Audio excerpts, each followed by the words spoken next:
We spend a lot of time at Neat thinking about the user experience, whether it's the person who's sitting in front of the Neat device in the room, or the person who's sitting at the far end to make sure that they are also getting a great experience from that Neat device.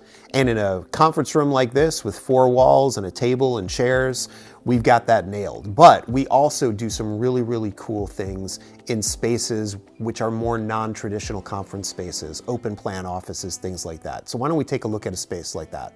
All right, so we've decided to change the venues for our meeting that we're having today. And we're sitting outside in this nice, comfortable work lounge.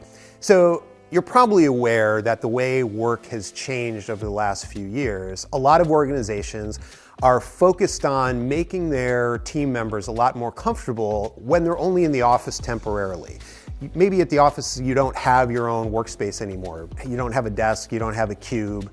And so in order to, again, make folks feel more relaxed when they're collaborating, a lot of places have started to set up kind of these comfortable work lounges, couch, easy chairs, things like that. Just because this is a non-traditional workspace, at Neat, we don't feel as though you should compromise for the technology that's available to you when you want to collaborate. Because another thing that organizations are dealing with is the fact that some team members are always going to be remote, whether they're at home or travel or wherever they might be. So for my team, I want us to be able to sit in a comfortable setting like this, relaxed, casual. We're going to have a brainstorming session, but we still need to talk to Gerard and bring him in. What we have at Neat are flexible solutions. That's a very, very big watchword for us at Neat, is devices and solutions that we can use in a lot of different kinds of spaces, even if it's just temporarily. So spaces that aren't where you're not going to have a permanently mounted device. So now I want to talk to you a little bit about one of those devices, which is Neatboard 50. So Brianna's going to bring one in. Imagine that we're going out to this workspace. We can just grab one of these, maybe that's sitting nearby, pull it over, and we're ready to go and start having a video conferencing meeting just like we were in that meeting space. Now, Neatboard 50, we'll tell you a little bit more about the details, but I want to talk to you first about how we create some of these experiences and why they're relevant to spaces like this, not just the standard 4-wall conference room. What I'm going to show you right now is how we actually can adjust and train Neat symmetry, that AI-driven people finding that we do on our devices. Let's make that work for a space like this. Okay, so I'm going to pull up the calibration screen for that. I'm just going to go into the settings here. I'm going to put in my super secret password to make sure that nobody else can, so no one else can get it. Security always very important. I'm going to go to my audio video settings and click on framing boundary. So what you're going to see here is you're actually going to see a live image of what the camera is looking at, and including our friends on the camera crew here who are in the background. We don't want them in our meeting, right? So imagine those are your coworkers and they're sitting off to the side, having their own meeting, talking on the phone, those kinds of things. We don't want them to appear on our camera here for Gerard to see because they're not in the meeting. So he doesn't want people getting framed up who he's not talking to and isn't talking to him. So as you can see, all of us have green squares around us. So every person in the frame has a green square, and so the Neatboard 50 is telling me these are all the things I see as a person, and if I go into a call, I'm going to try and frame up each of those people and send it to the far end. But we don't want that. So what I'm going to do is I'm actually going to set the depth and the width of how this device is looking at the space in order for it to ignore people who aren't in the work area. So what I'm going to do is I'm going to go to the depth here and I'm going to slide that down like so until I see our intrepid camera crew, their squares go red like that. So now what Neatboard 50 is telling me is that I can see those guys back there, they're really good looking, but I know they're not supposed to be in the meeting, so I'm not going to frame them when we're in a call. Now on the width side, that's a different parameter going this way. If I start turning that down, what you're going to see is you're going to start seeing like Jocelyn, for instance, on the side and me at some point. She's going to turn red as well. So you can adjust it this way as well.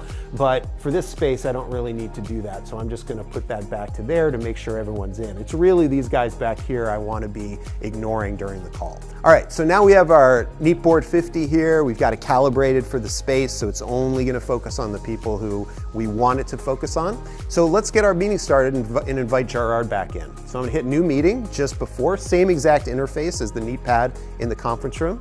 And as you can see, it's only focusing on the people that we told it to in the work area. Our handsome camera crew is in the back working hard, but it's ignoring them because they're not going to be in our meeting with Gerard. So now what I'll do is I'll go here and I'm going to click on Manage Participants and hit Invite.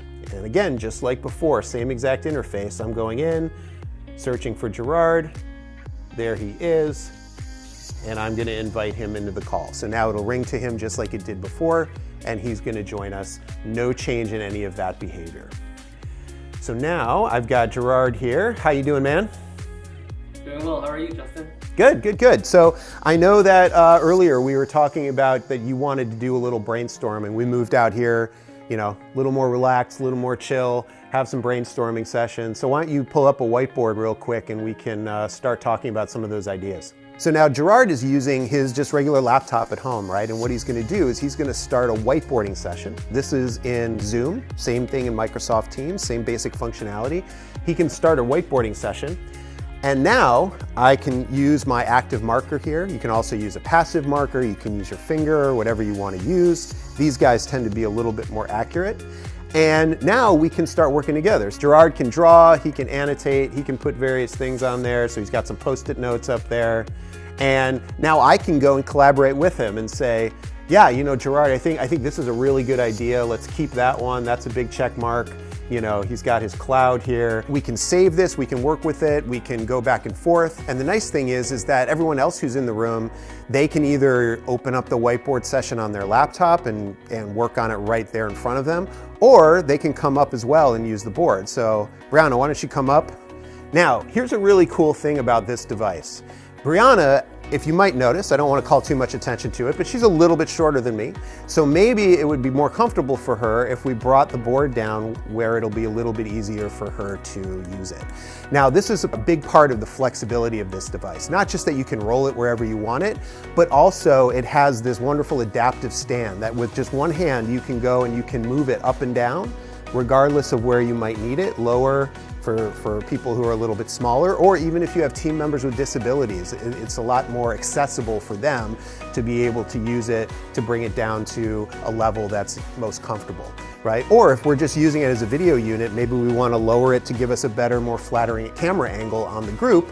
But then if someone wants to use it to write, you just come and you slide it up like this. So again, flexibility, big watchword here at Neat in terms of not just where you can place these devices, but how you interface with it. And again, ease of use is always paramount for us as well, right? This is one device, camera, microphones, compute to run the software, 50-inch touch-enabled display, all in one. So all you have to do is take it out of the box, plug it in, apply a conferencing license to it based on whatever cloud service you're using, and now you're up and running in just a matter of minutes. Neat Board 50 is a newer product for us for 2024. Tons of excitement about it, and the flexibility on it is, I think, really going to be something that is going to be widely adopted because it enables collaboration in a lot of different spaces that maybe we haven't even thought of yet. So I'm really looking forward to hearing what ideas you have for this device.